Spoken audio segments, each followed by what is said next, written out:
দুই প্রকার নামাজ এমন আছে যে নামাজের কথা আজকে আমরা প্রায় ভুলেই গেছি, যে নামাজ আজকে আমরা পড়ি না, অথচ এই নামাজটার এত সব, এত ফজিলত, এত গুণাগুণ।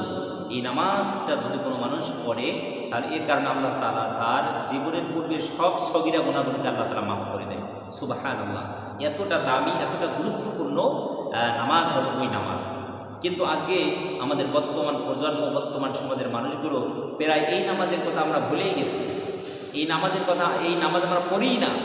এই নামাজ যে কি গুণাগুণ, কী যে বৈশিষ্ট্য, এটা আমরা জানি না এবং আমরা আদায় করি না বিভিন্ন ব্যস্ততার কারণে, বিভিন্ন সমস্যার কারণে, বা অনেকে না জানার কারণে এই নামাজটা কী করে না, আদায় করে না।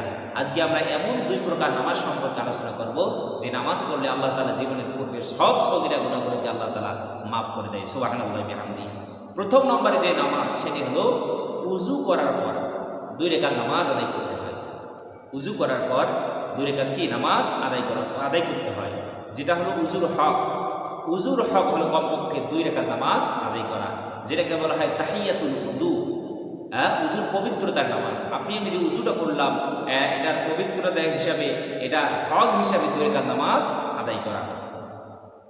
এই নামাজটা আমরা কীভাবে আদায় করব, কী কী সূরা পড়ব, প্রত্যেকটা বিষয় সম্পর্কে আজকে আমরা আলোচনা করবো ইনশাআল্লাহ। এজন্য ভিডিওটি দেখে উপকৃত হয়ে থাকলে অবশ্যই ভিডিওতে একটা লাইক দেবেন। তাহলে চলুন কথা না পারি আমরা জেনে নেই তাহিয়াতুল উযুর নামাজ আদায় করার নিয়ম। তার আগে আমরা নামাজের ফজিলতটা শুনে নেই।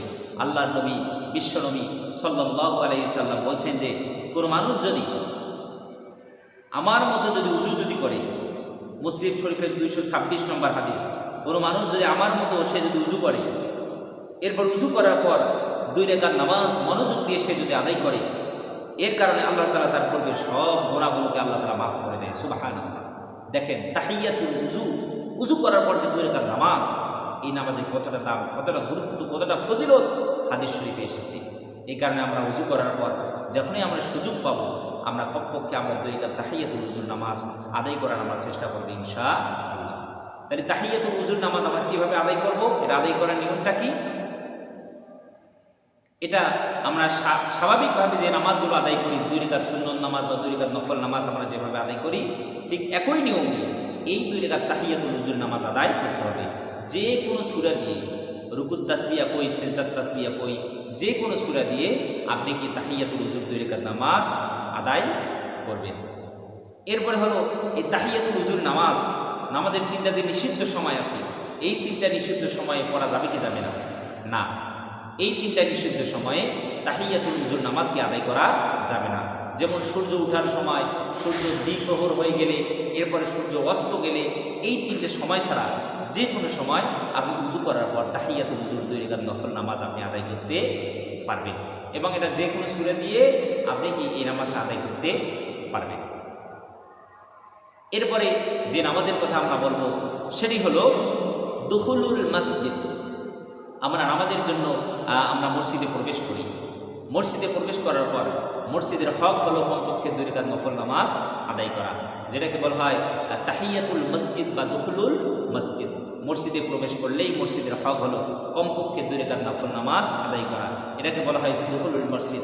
রাসূল সাল্লাল্লাহু আলাইহি ওয়াসাল্লাম বলেছেন, কোনো মানুষ যদি মসজিদে প্রবেশ করে, তাহলে সে যেন 2 রাকাত নফল নামাজ আদায় করে নেয়।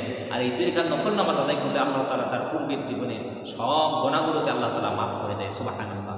অথচ বর্তমান প্রজন্ম, বর্তমান জামানার যে আমাদের যে বর্তমান জেনারেশন, তারা এই 2টা নামাজের কথা তারা প্রায় ভুলেই গেছে।